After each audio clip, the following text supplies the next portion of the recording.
2024년 6월 어느 날 경찰청 국제범죄수사대 사무실로 한 통이 암호화된 파일이 전송됐습니다. 발신지는 태국 치앙라이 인근의 한 소도시였어요. 파일 안엔 휴대전화 메모장 캡처 이미지 87장이 들어있었죠. 그 안에는 조직 구조도, 한국인 실명 목록, 계좌번호 배열, 그리고 폭행 장면을 찍은 영상 파일 링크까지 빼곡히 정리돼 있었습니다. 작성자는 25살 청년 박세훈이었어요. 그가 체포될 줄은 그 누구도 예상하지 못했습니다. 봉인된 사건 노트 그날의 기록을 함께 열어봅니다. 구독과 좋아요, 알림 설정은 무료입니다. 구독과 좋아요, 그리고 알림 설정으로 또 하나의 진실을 함께 밝혀주세요. 2024년 4월 3일 박세훈의 인스타그램 DM함에 한 통의 메시지가 도착했습니다. 발신자는 프로필 사진도 없는 계정이었어요. 아이디는 무작위 영문자와 숫자 조합이었죠. 메시지 내용은 간단했습니다.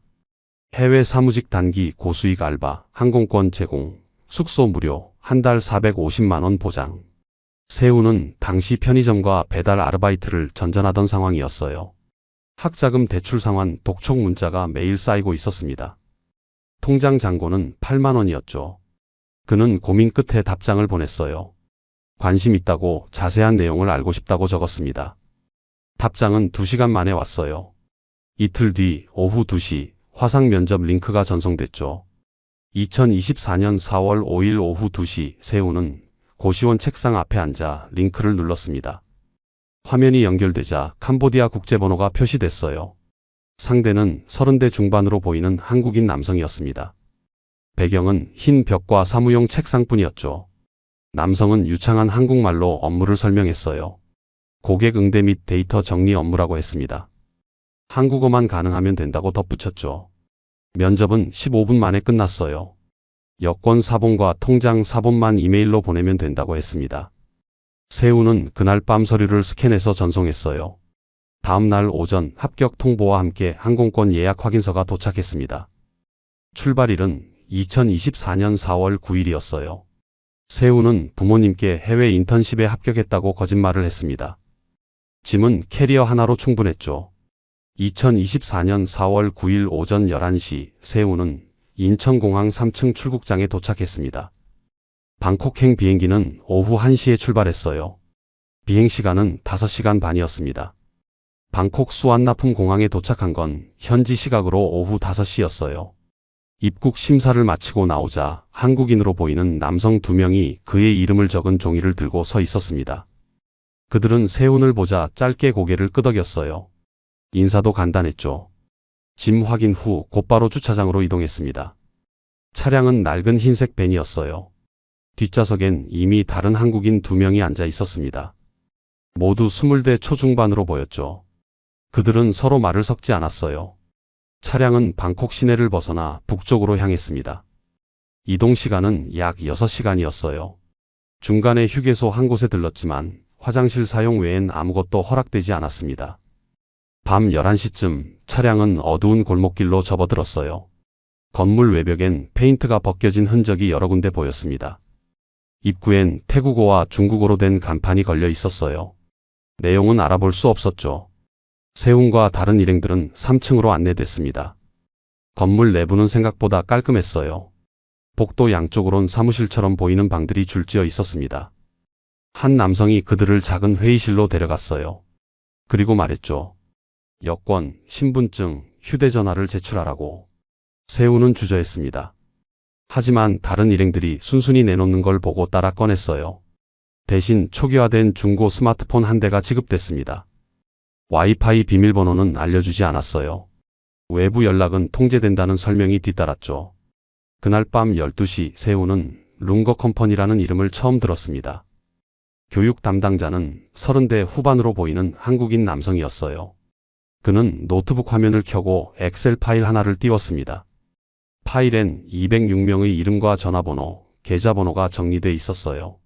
담당자는 차분한 목소리로 설명을 시작했습니다. 전기통신금융사기 시스템 전체를 설명하는 데는 2시간이 걸렸죠. 업무는 명확했어요. 하루 40건에서 50건의 접근 메시지를 발송하는 것. 답장이 오면 신뢰관계를 구축하고 투자 명목으로 금액을 유도하는 방식이었습니다. 메시지 템플릿은 이미 준비돼 있었어요. 세훈에겐 작업자라는 코드네임이 부여됐습니다. 숙소는 건물 2층이었어요. 방 하나에 2단 침대 2개가 놓여 있었습니다. 창문엔 쇠창살이 덧대어져 있었어요. 복도 천장엔 감시 카메라가 설치돼 있었죠. 화장실은 공동이었습니다. 세훈은 침대에 누웠지만 잠들 수 없었어요. 천장을 바라보며 자신이 들어온 곳이 어떤 곳인지 깨달았습니다. 그날 밤 그는 처음으로 두려움을 느꼈죠. 2024년 4월 10일 오전 8시 세훈은 첫 출근 지시를 받았습니다. 아침 식사는 1층 공용 공간에서 제공됐어요. 밥과 김치, 계란 프라이가 전부였죠. 식사 중엔 대화가 금지됐습니다. 오전 9시 세훈은 3층 사무실로 배치됐어요. 방 안엔 책상 8개가 일렬로 놓여 있었습니다. 각 책상마다 모니터 한 대와 헤드셋이 준비되어 있었어요. 창문은 블라인드로 완전히 가려져 있었습니다. 그곳엔 이미 5명의 한국인이 앉아 작업 중이었어요. 모두 20대 초중반으로 보였죠. 그들은 세훈을 힐끗 쳐다봤지만 아무 말도 하지 않았습니다. 담당 관리자가 세훈에게 업무 매뉴얼을 건넸어요. A사 용지 20장 분량이었습니다. 메시지 템플릿, 응대 화법, 금액 유도 단계가 세세하게 정리돼 있었어요. 관리자는 말했죠. 하루 목표는 50건 발송, 답장률 30% 이상 유지. 달성 못하면 야근이라고 덧붙였습니다. 세훈은 그날부터 메시지 발송을 시작했어요. 타겟은 50대에서 60대 사이 중년층이었습니다. 투자 수익률을 미끼로 신뢰를 쌓는 방식이었어요. 답장이 오면 관리자에게 보고하고 다음 단계 멘트를 받아 전송했습니다. 오후 2시쯤 세훈은 화장실에 가는 길에 복도 끝방을 지나쳤어요. 문이 살짝 열려 있었습니다. 안을 보니 책상 위에 노트북 여러 대와 휴대전화들이 쌓여 있었어요. 그중엔 자신의 여권도 보였습니다. 세훈은 재빨리 고개를 돌렸죠. 2024년 4월 12일 세훈은 조직 내부 구조를 조금씩 파악하기 시작했습니다. 이 건물엔 총 3개의 사무실이 운영되고 있었어요. 각 사무실마다 작업자가 8명에서 10명 정도 배치돼 있었습니다. 관리자는 사무실당 1명씩이었어요. 그 위엔 총괄 책임자가 있었죠. 총괄 책임자는 캄보디아 출신 한국인으로 알려져 있었습니다. 그는 건물 4층에 머물렀어요. 아래층으론 거의 내려오지 않았죠. 지시는 모두 텔레그램 단체 대화방을 통해 전달됐습니다. 대화방엔 비밀번호가 걸려 있었어요. 메시지는 읽은 즉시 자동 삭제되도록 설정돼 있었습니다. 세훈은 그날 오후 처음으로 피해자와 통화를 했어요. 경기도에 사는 58세 남성이었습니다.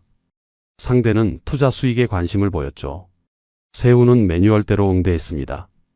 통화가 끝난 뒤 관리자가 다가왔어요. 잘했다고 계속 이런 식으로 하면 된다고 말했습니다. 세훈은 그날 밤 잠들기 전 휴대전화 메모장을 켰어요. 그리고 조직 내부 구조를 기록하기 시작했습니다.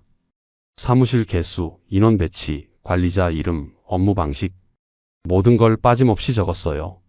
이유는 모르겠지만 기록해야 할 것 같았습니다. 2024년 4월 15일 세훈은 수거팀의 존재를 알게 됐어요. 오후 5시쯤 사무실 안으로 2명의 남성이 들어왔습니다.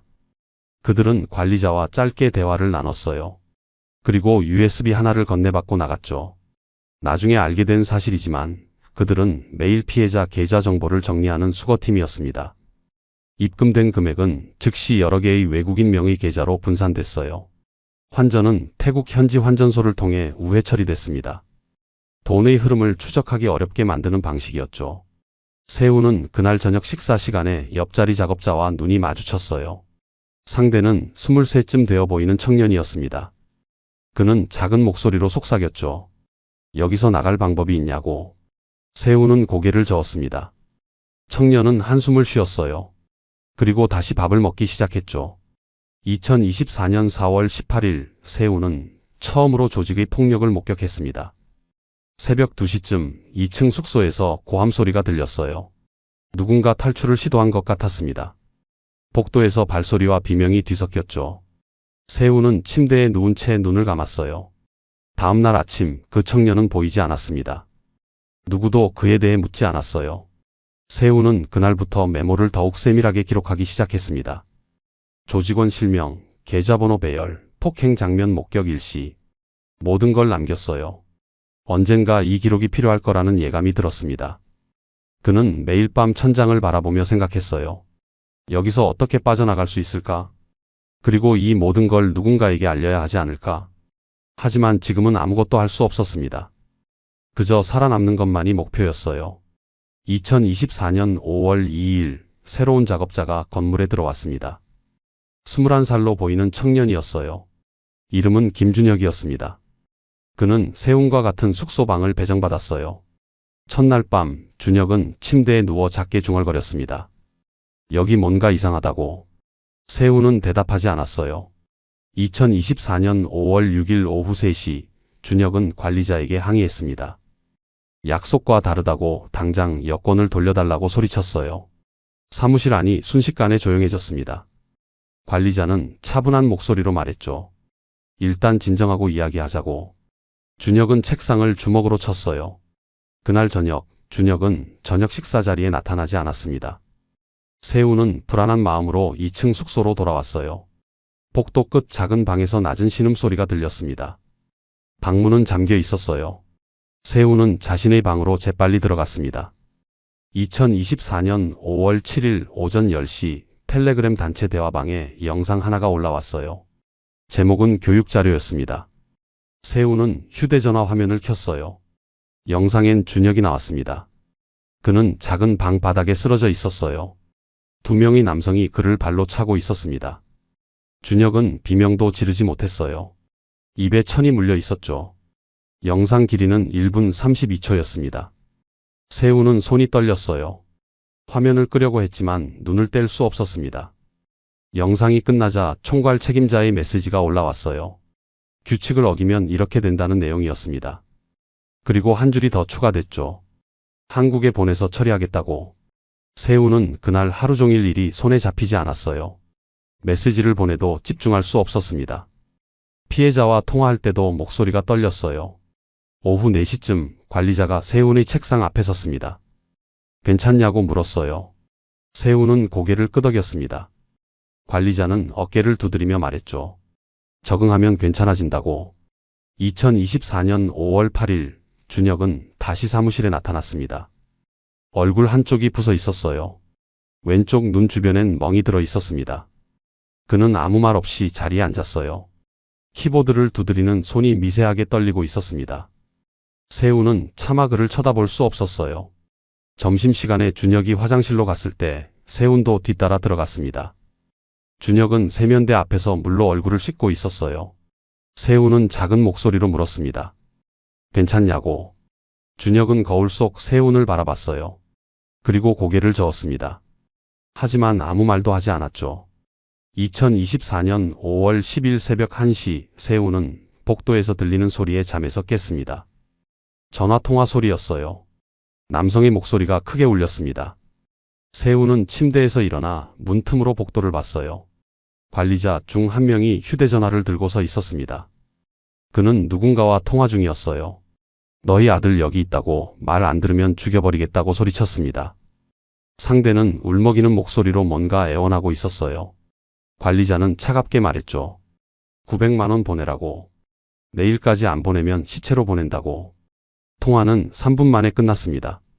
관리자는 휴대전화를 주머니에 넣고 계단을 올라갔어요.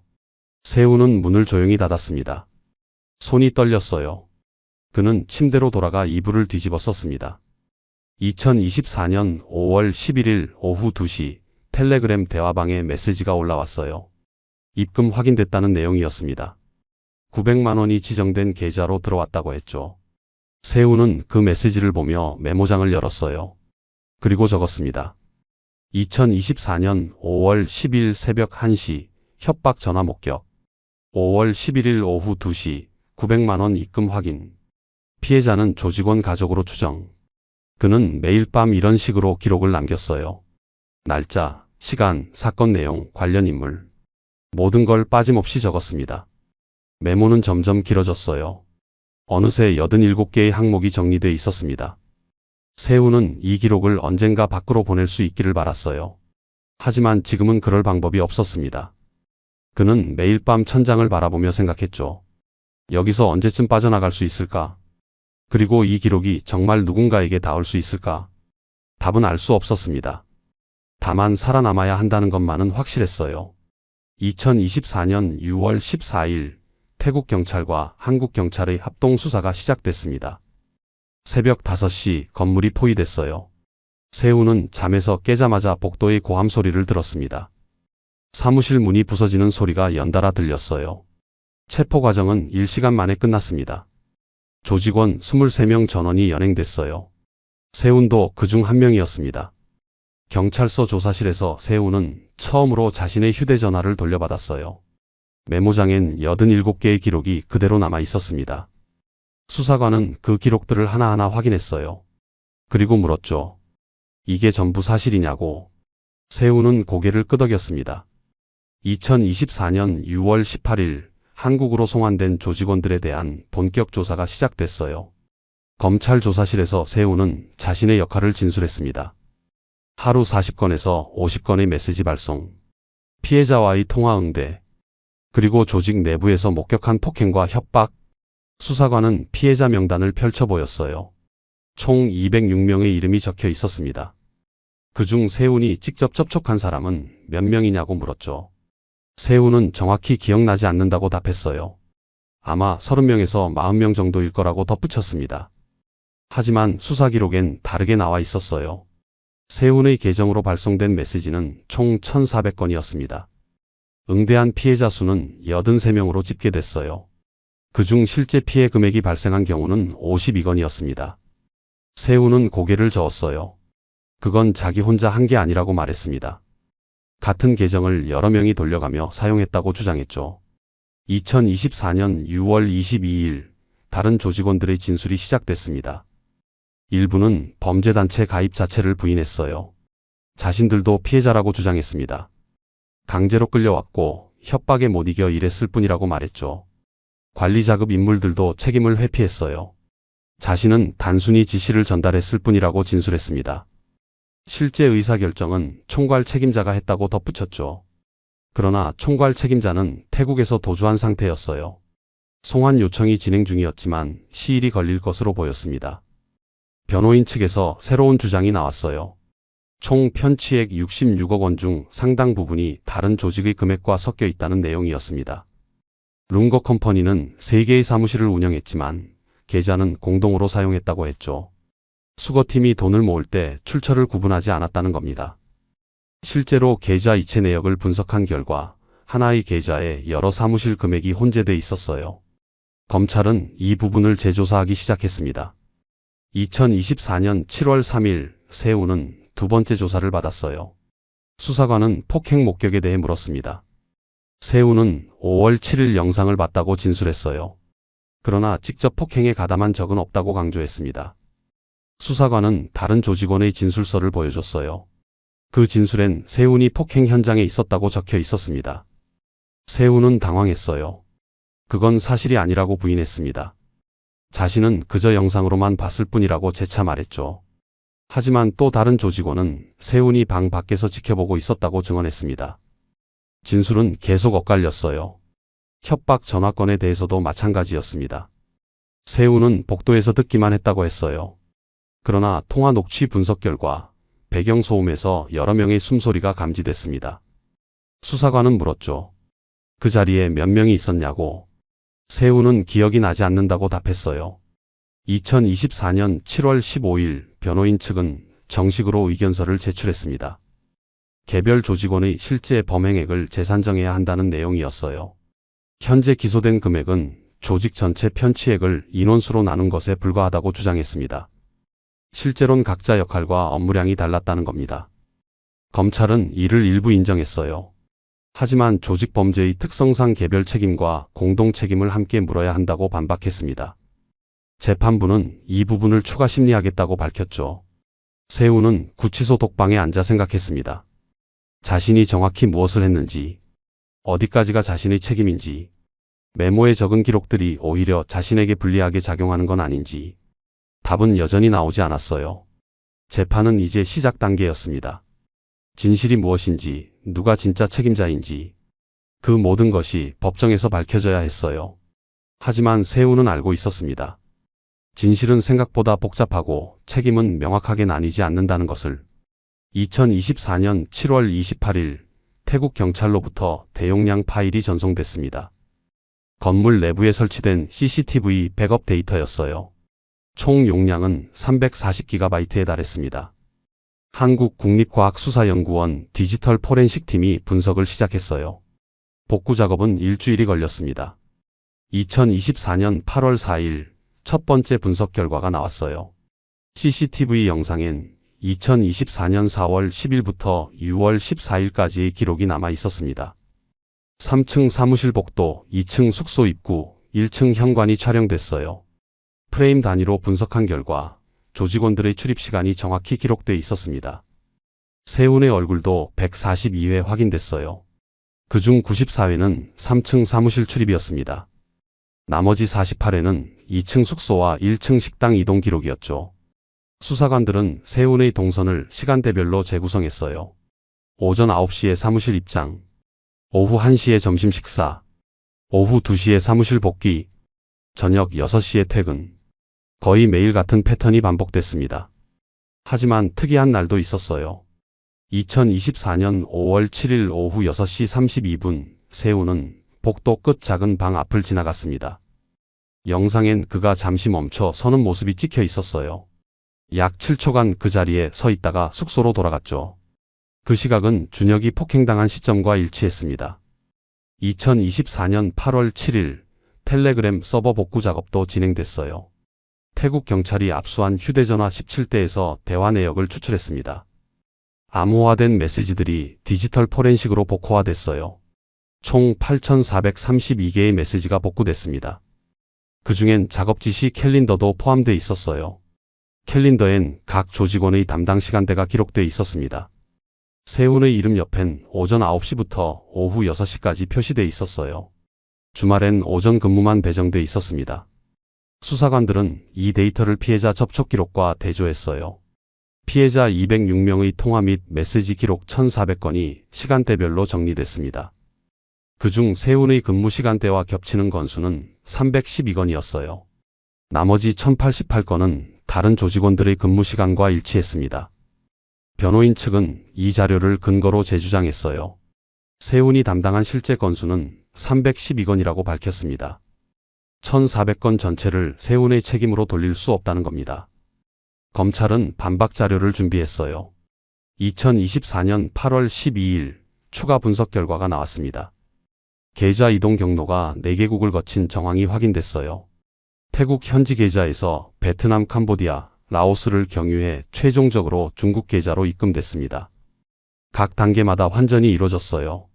환전소는 모두 태국 북부 국경 지역에 위치해 있었습니다. 추적을 어렵게 만들기 위한 의도적 경로였죠. 디지털 포렌식 팀은 사무실 와이파이 접속 기록도 분석했어요. IP 주소를 역추적한 결과 피해자와의 통화 시점에 특정 기기가 접속돼 있었습니다. 그 기기는 세훈에게 지급된 휴대전화였어요. 접속 시간은 총 487시간으로 집계됐습니다. 하루 평균 약 7시간씩 접속한 셈이었죠. 수사관들은 이 데이터를 근거로 세훈의 업무량을 재산정했어요. 2024년 8월 16일 협박통화 음성 파일도 복구됐습니다. 5월 10일 새벽에 녹음된 파일이었어요. 음질은 선명했습니다. 너희 아들 여기 있다. 말 안 들으면 죽여버린다. 900만원 보내라. 목소리는 관리자급 조직원의 것으로 확인됐어요. 배경엔 여러 명의 숨소리와 발소리가 섞여 있었습니다. 음성 분석 전문가는 최소 3명에서 4명이 같은 공간에 있었을 것으로 추정했어요. 그중 한 명의 호흡 패턴이 세훈의 이전 통화 녹음과 유사하다는 의견도 나왔습니다. 하지만 확정적이진 않았어요. 세훈은 세 번째 조사에서 이 음성 파일에 대해 질문받았습니다. 그날 밤 복도에 있었냐고 물었어요. 세훈은 방 안에 있었다고 답했습니다. 문틈으로 들었을 뿐이라고 말했죠. 수사관은 CCTV 영상을 보여줬어요. 5월 10일 새벽 1시 3분 세훈이 방문을 열고 복도를 확인하는 모습이 찍혀 있었습니다. 약 12초간 복도에 서 있다가 방으로 돌아갔어요. 세훈은 말문이 막혔습니다. 수사관은 다시 물었죠. 그 순간 무엇을 봤냐고. 세훈은 한참을 망설이다 대답했어요. 관리자 한 명이 전화하는 걸 봤다고. 그리고 재빨리 방으로 들어갔다고 덧붙였습니다. 2024년 8월 20일 세운의 휴대전화 메모가 재분석됐어요. 87개 항목의 작성 시간이 메타데이터로 확인됐습니다. 대부분 밤 11시에서 새벽 1시 사이에 작성됐어요. 내용은 단순한 일지가 아니었습니다. 조직 구조, 계좌번호, 폭행 일시, 협박 내용까지 구체적으로 기록돼 있었죠. 수사관은 이 메모를 내부 고발 목적으로 작성된 것으로 판단했어요. 세운에게 물었습니다. 왜 이렇게 상세히 기록했냐고. 세운은 잠시 침묵했어요. 그리고 말했습니다. 언젠가 이게 필요할 것 같았다고. 증거로 남겨야 할 것 같았다고. 수사관은 고개를 끄덕였어요. 하지만 동시에 경고했습니다. 이 기록이 세운 자신에게도 불리하게 작용할 수 있다고. 세운은 알고 있었어요. 하지만 그때는 다른 선택지가 없었습니다. 2024년 9월 3일 검찰은 세운에 대한 추가 혐의를 검토하기 시작했습니다. 단순 가담이 아니라 관리 자금 역할을 했다는 정황이 포착됐어요.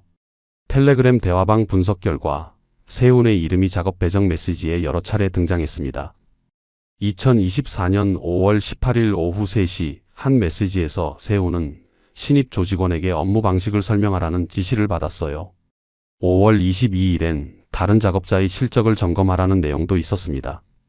세운은 이를 부인했어요. 자신은 그저 선배 역할로 도와준 것뿐이라고 주장했습니다. 관리 권한은 없었다고 강조했죠. 하지만 CCTV 영상은 다른 이야기를 했습니다. 5월 25일 오전 11시 세운은 사무실에서 다른 조직원 3명과 회의하는 모습이 찍혀 있었어요.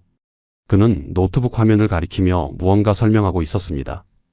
다른 조직원들은 고개를 끄덕이며 메모하고 있었죠. 회의는 약 23분간 진행됐어요. 수사관은 세운에게 그날의 회의 내용을 물었습니다. 세운은 기억이 흐릿하다고 답했어요. 아마 업무 방식을 공유한 것 같다고 덧붙였습니다. 수사관은 다시 물었죠. 누가 회의를 소집했냐고. 세운은 잠시 망설이다 대답했어요. 관리자가 지시했다고. 하지만 텔레그램 기록엔 관리자의 지시가 없었습니다. 2024년 9월 10일 피해자 측 변호인이 의견서를 제출했어요. 조직원들의 개별 책임을 따지기 전에 피해 회복이 우선돼야 한다는 내용이었습니다. 현재까지 회수된 금액은 66억 원 중 4억 2천만 원에 불과했어요. 나머지는 해외 계좌에서 인출돼 추적이 불가능한 상태였습니다. 피해자 가족들은 법정에 탄원서를 제출했어요. 그중 한 통은 경기도에 사는 61세 남성의 아내가 쓴 글이었습니다. 남편이 전 재산 8,500만 원을 투자했다가 모두 잃었다는 내용이었죠. 지금은 우울증 약을 먹으며 지낸다고 적혀 있었어요. 또 다른 탄원서는 부산에 사는 58세 여성이 작성했습니다. 노후 자금 6,200만 원을 날렸고 현재 파산 직전이라고 했어요. 세운은 구치소에서 그 탄원서들을 읽었습니다. 손이 떨렸어요. 자신이 보낸 메시지가 이런 결과를 만들었다는 사실이 실감났죠. 2024년 9월 17일 재판부는 조직 내 역할 구분에 대한 추가 심리를 진행했습니다. 검찰 측은 세운이 단순 작업자가 아니었다고 주장했어요. 신입 교육 참여, 실적 점검, 회의 주도 등의 정황을 근거로 제시했습니다. 변호인 측은 반박했어요. 세운의 급여는 월 250만 원으로 관리자들의 월 600만 원과 차이가 컸다고 밝혔습니다. 실제 의사결정 권한도 없었다고 강조했죠.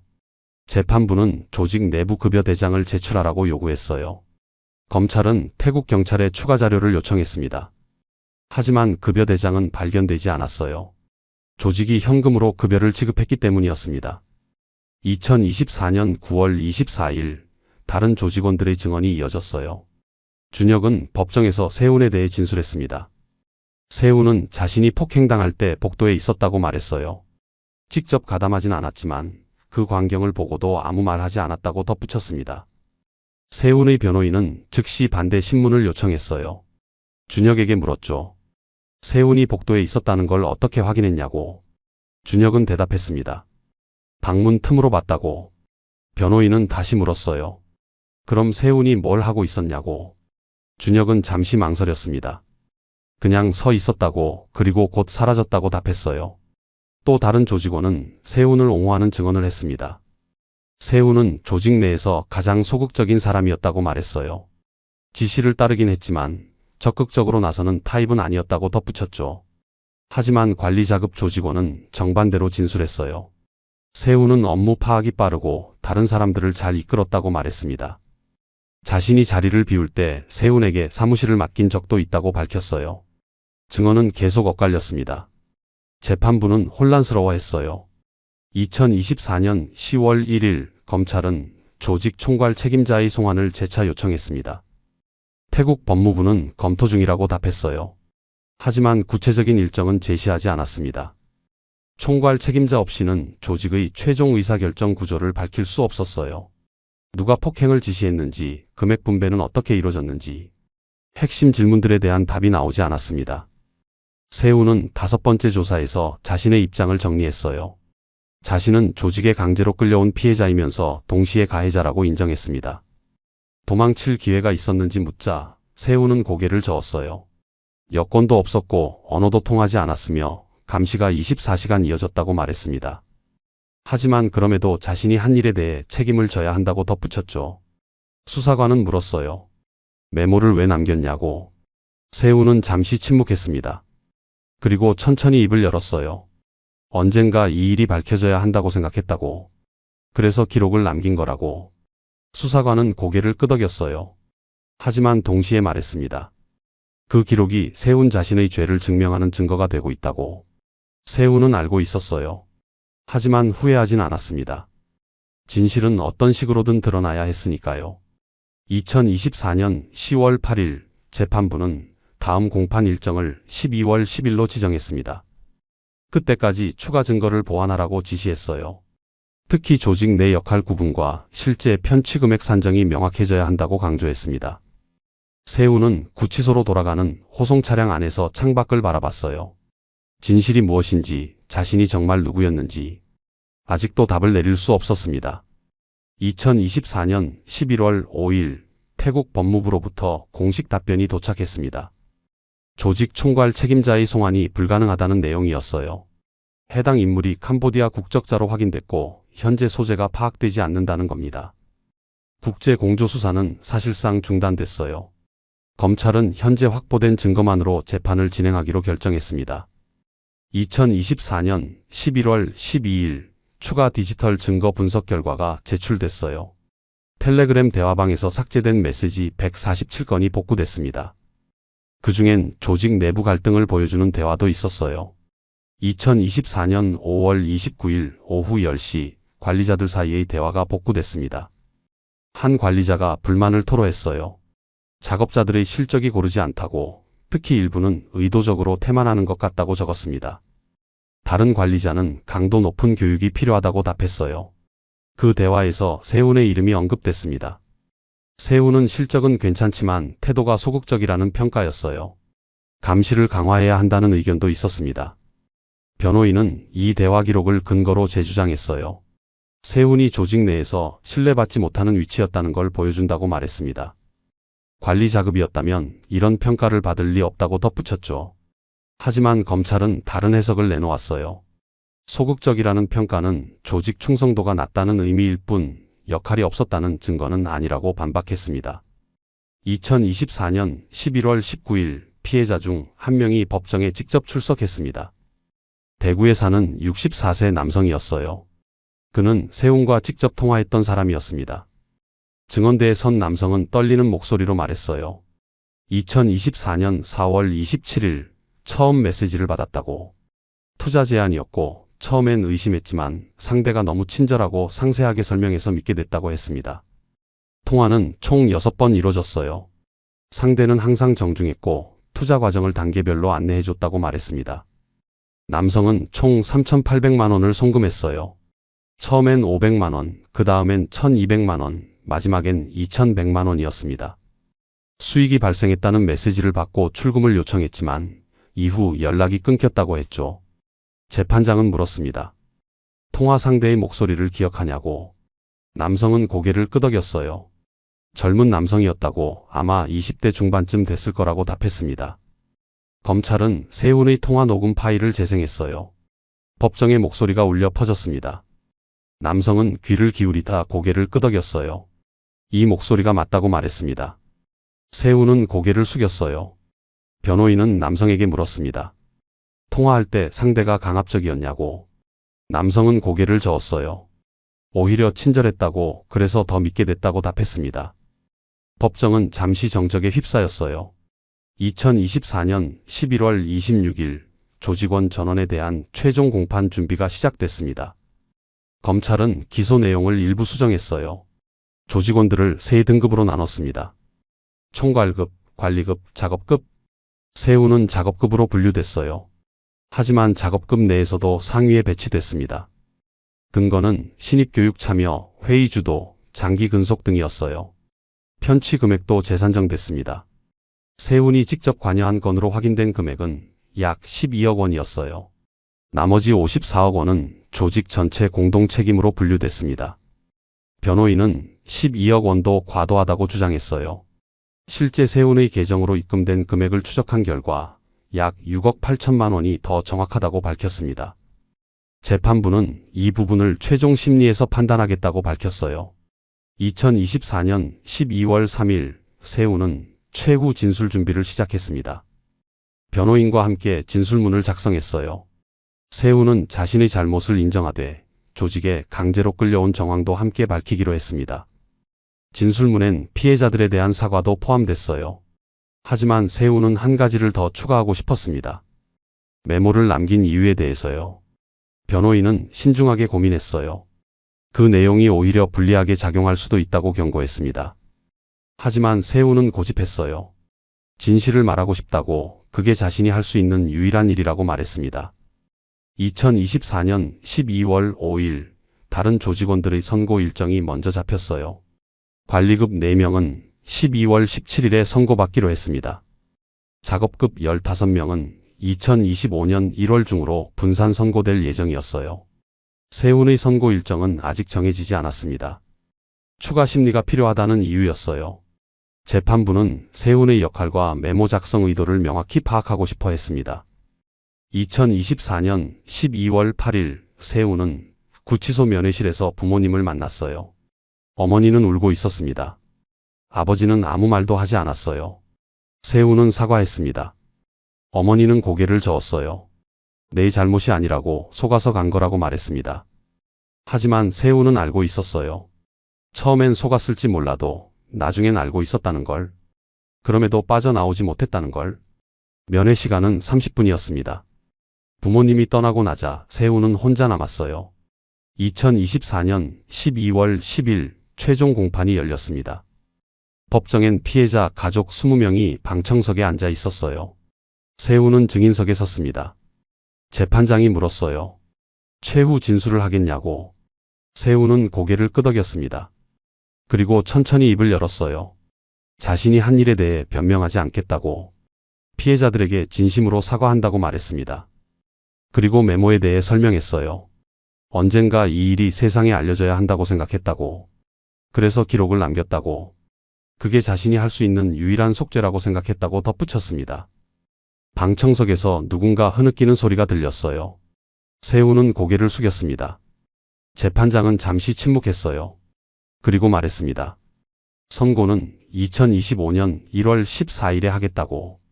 법정은 폐정됐어요. 세운은 호송 차량으로 향했습니다. 창밖으론 겨울비가 내리고 있었어요. 2025년 1월 14일 오전 10시 서울중앙지방법원 417호 법정. 세운은 마지막으로 피고인석에 앉았습니다. 법정엔 여전히 피해자 가족들이 앉아 있었어요. 그들의 시선이 세운에게 쏠렸습니다. 재판장이 입장했어요. 모두 기립했습니다. 재판장은 서류를 펼치고 선고를 시작했어요. 피고인 박세운에 대한 판결을 선고합니다. 법정은 숨소리조차 들리지 않을 만큼 조용했어요. 재판장은 차분한 목소리로 판결문을 낭독했습니다. 세운이 조직범죄에 가담한 사실은 명백하다고 밝혔어요. 피해자 83명에게 접촉했고 그중 52건에서 실제 피해가 발생했다고 정리했습니다. 직접 관여 금액은 약 8억 3천만 원으로 최종 판단됐어요. 하지만 재판부는 3가지 정상 참작 사유도 인정했습니다. 첫째, 조직에 강제로 끌려간 측면이 있다는 점. 둘째, 조직 내 최하위 작업급에 속했다는 점. 셋째, 스스로 증거를 기록하며 내부 고발 의지를 보인 점. 재판장은 이어서 말했어요. 다만 피고인의 메모 작성 행위가 면책 사유는 될 수 없습니다. 범죄를 인지하고도 적극적으로 신고하지 않았다는 겁니다. 오히려 조직에 남아 업무를 계속했다는 점이 지적됐어요. 최종 선고는 징역 4년이었습니다. 추징금 8억 3천만 원도 함께 선고됐어요. 세우는 표정 변화 없이 판결을 들었습니다. 재판장이 마지막으로 말했어요. 피고인은 피해자이면서 동시에 가해자였습니다. 이 이중성을 잊지 말기 바랍니다. 법정은 패정됐어요. 세우는 다시 구치소로 돌아갔습니다. 2025년 1월 20일 다른 조직원들의 선고도 마무리됐어요. 관리급 4명은 징역 6년에서 8년을 선고받았습니다. 작업급 15명은 징역 3년에서 5년 사이였어요. 총 추징금은 42억 원으로 결정됐습니다. 하지만 실제 회수 가능한 금액은 6억 원 정도로 추정됐어요. 나머지는 해외로 빠져나가 추적이 불가능했습니다. 피해자들은 회복할 길이 없었어요. 2025년 2월 3일 세우는 교도소로 이송됐습니다. 경기도 안양의 한 교도소였어요. 수용 번호는 2025-847이었습니다. 그는 8인실에 배치됐어요. 교도소 생활이 시작됐습니다. 매일 오전 6시에 기상했어요. 오전엔 교도 작업, 오후엔 자유시간이 주어졌습니다. 세우는 도서관에서 책을 빌려 읽었어요. 주로 법률 서적과 심리학 책이었습니다. 밤엔 천장을 보며 생각에 잠겼어요. 자신이 정말 무엇을 했는지, 어디서부터 잘못된 건지 답은 여전히 명확하지 않았습니다. 2025년 3월 12일 세운에게 편지 한 통이 도착했어요. 발신인은 피해자 중 한 명이었습니다. 대구에서 증언했던 64세 남성이었죠. 편지는 짧았습니다. 당신을 용서할 순 없습니다. 하지만 당신도 누군가의 피해자였다는 걸 압니다. 제발 다시는 이런 일에 연루되지 마세요. 세우는 편지를 읽고 또 읽었어요. 답장을 쓰려다 멈췄습니다. 무슨 말을 해야 할지 알 수 없었어요. 2025년 4월 8일 세우는 교도소 상담실에서 심리 상담을 받았습니다. 상담사는 물었어요. 지금 가장 후회되는 게 뭐냐고. 세우는 잠시 생각했습니다. 그리고 대답했어요. 메모를 남긴 것 자체가 아니라 그 전에 빠져나오지 못한 것이라고. 상담사는 다시 물었죠. 그럼 빠져나올 기회가 있었냐고. 세우는 고개를 끄덕였어요. 여러 번 있었다고 말했습니다. 하지만 두려움이 더 컸다고 덧붙였죠. 2025년 5월 17일 룽거 컴퍼니 사건이 언론에 보도됐습니다. 주요 일간지와 방송에서 다뤄졌어요. 제목은 태국발 전기통신 사기, 한국 청년들을 삼키다였습니다. 기사엔 세운의 이름도 등장했어요. 조직에 강제로 끌려갔지만 범죄에 가담한 청년이라고 소개됐습니다. 댓글엔 의견이 갈렸어요. 일부는 세운도 피해자라고 옹호했습니다. 하지만 더 많은 사람들은 그를 가해자로 규정했어요. 세운은 교도소 안에서 그 기사를 볼 수 없었습니다. 하지만 면회 온 어머니가 전해줬어요. 세운은 아무 말도 하지 않았습니다. 2025년 7월 22일 조직 총괄 책임자가 미얀마에서 체포됐다는 소식이 들렸어요. 현지 경찰이 다른 사건으로 수사하다 우연히 발견했다고 합니다. 한국 검찰은 즉시 송환을 요청했어요. 하지만 미얀마 정부는 자국법으로 먼저 처벌하겠다고 밝혔습니다. 송환 시기는 불투명했어요. 세우는 그 소식을 듣고 씁쓸하게 웃었습니다. 결국 최종 책임자는 제대로 된 처벌도 받지 않을 것 같았어요. 2025년 9월 30일 세우는 교도소에서 첫 번째 생일을 맞았습니다. 26살이 됐어요. 어머니가 면회를 왔습니다. 작은 케이크를 사려고 했지만 반입이 불가능했다고 말했어요. 대신 손편지를 건넸습니다. 세우는 면회실에서 그 편지를 읽었어요. 내가 저지른 일을 변명할 순 없지만 엄마는 내가 나쁜 아이가 아니란 걸 알아. 제발 거기서 다시 시작할 힘을 찾았으면 좋겠어. 세우는 편지를 접었습니다. 눈물이 날 것 같았지만 참았어요.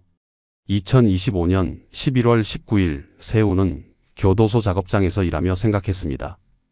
출소는 2028년 1월 예정이었어요. 아직 2년 이상 남았습니다. 그때가 되면 자신은 무엇을 할 수 있을까? 피해자들에게 어떻게 사과할 수 있을까? 그리고 다시 사회에 나가서 어떻게 살아야 할까? 질문들은 끝이 없었어요. 답은 여전히 찾을 수 없었습니다. 하지만 세우는 알고 있었어요. 적어도 다시는 이런 일에 연루되지 않겠다고. 그리고 언젠가 피해자들 앞에 다시 서겠다고. 그게 자신이 할 수 있는 유일한 속죄라는 것을. 이 사건은 여전히 진행형입니다. 총괄 책임자의 송환은 불투명하고 피해 금액 대부분은 회수되지 않았어요. 피해자 206명은 여전히 고통받고 있습니다. 그리고 박세훈은 교도소에서 매일 질문합니다. 자신은 정말 누구였는지, 피해자였는지, 가해자였는지, 아니면 둘 다였는지. 답은 아직 나오지 않았어요. 어쩌면 영원히 나오지 않을지도 모릅니다. 하지만 한 가지는 분명합니다. 이 사건이 남긴 상처는 오랫동안 아물지 않을 거라는 것. 그리고 그 상처를 기억하는 것만이 같은 비극을 막을 수 있다는 것. 봉인된 사건 노트는 여기서 닫힙니다. 하지만 진짜 이야기는 아직 끝나지 않았습니다. 오늘의 사건, 당신은 어떻게 보셨습니까? 진실은 늘 가까이에 있지만 언제나 그 끝은 안개 속에 있습니다. 잊힌 기록 속에서 당신은 어떤 진실을 보셨나요? 오늘의 사건 노트, 마음에 남으셨나요? 봉인된 사건 노트는 멈추지 않습니다. 구독과 좋아요로 다음 이야기를 함께 열어주세요. 구독과 좋아요 꼭 눌러주세요. 잊혀진 이름들, 사라진 진실, 그날의 흔적, 사건 노트로 찾아뵙겠습니다. 지금까지 봉인된 사건 노트였습니다.